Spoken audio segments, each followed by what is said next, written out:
l'amour, cet enfant. Non, non. Dieu est amour.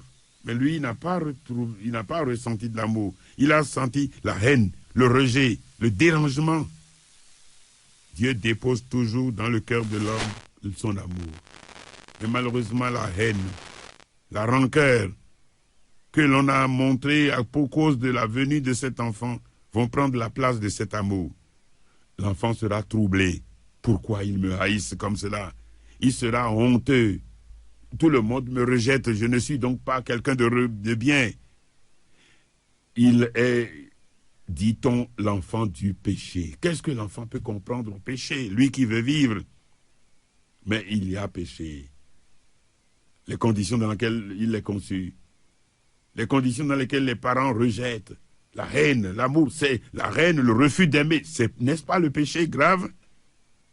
Alors, l'enfant qui est soumis à ce pressing-là, cette pression énorme, lui, donc, il n'a pas ressenti l'amour. Quel sera son comportement? Il sera complexé. Il va vouloir se cacher. Il pense que tout le monde sait qu'il est un enfant de la honte, un enfant rejeté. Il va vivre comme dans un tombeau. Que demandent ces enfants-là quand ils grandissent? Ils demandent sans cesse pardon d'exister. Ils font tout comme s'ils voulaient acheter l'amour de manière servile et trompeuse, au point d'en devenir hypocrites.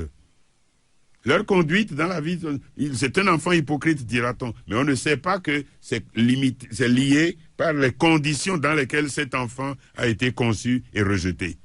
Leur conduite sera celle d'un hypocrite, d'un enfant servile, trompeur, tant qu'ils n'auront pas été libérés de cet esclavage par la passion et la résurrection de notre Seigneur. Et Seigneur, notre Seigneur Jésus-Christ, qui est venu nous donner la vie en abondance, dans la liberté des enfants de Dieu. Parfois, ces enfants sont comme s'ils portaient sur leurs épaules le poids du péché de leurs parents. Que va-t-il se produire? S'ils se considèrent comme le porteur des péchés des parents, ils vont fuir le monde entier. Ils vont tenter, ils se disent, bon, mais je suis accablé par ce péché, je vais m'en sortir tout seul. Ils voudront se sauver tout seuls. Ils voudront être leur propre sauveur. Vous savez quel sera le caractère de ces enfants? Eh bien, il sera orgueilleux. Il sera agressif. Il se marginalisera, c'est-à-dire qu'il se tiendra à l'écart des autres enfants. Il va se replier sur lui.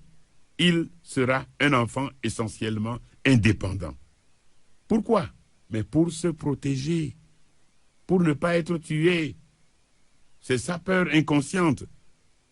Et voilà donc l'être que le comportement des adultes qui n'acceptent pas le don de Dieu, le don de la vie, qui considèrent que la vie est un accident, que la venue d'un enfant est un drame.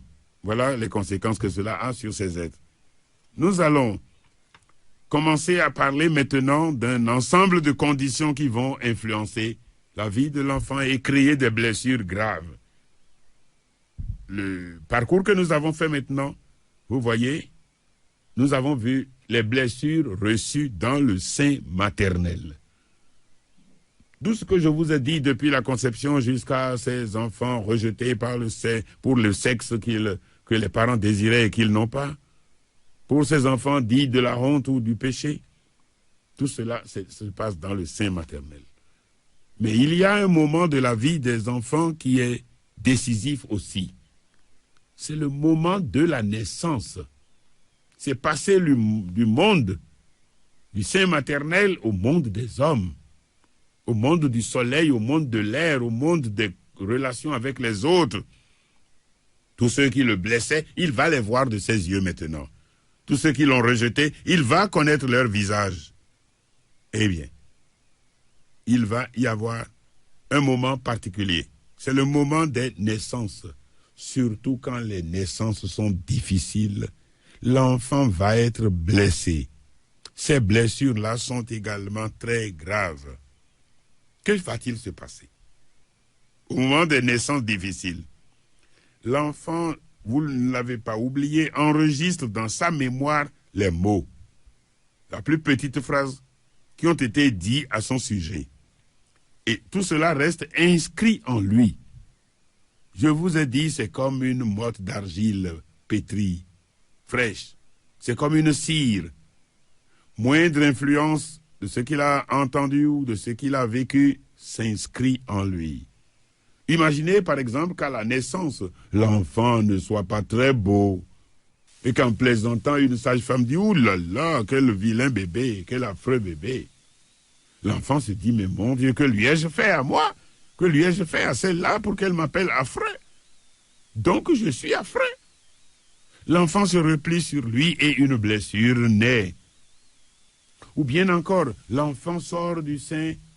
Ou bien encore, il sort du sein, donc après avoir menacé d'être étouffé, il sort tout bleu. Et on dit, oh là là, faisons vite, sinon cet enfant va mourir. L'enfant enregistre qu'il est en grand danger de mort et que lui, donc, il est destiné à mourir.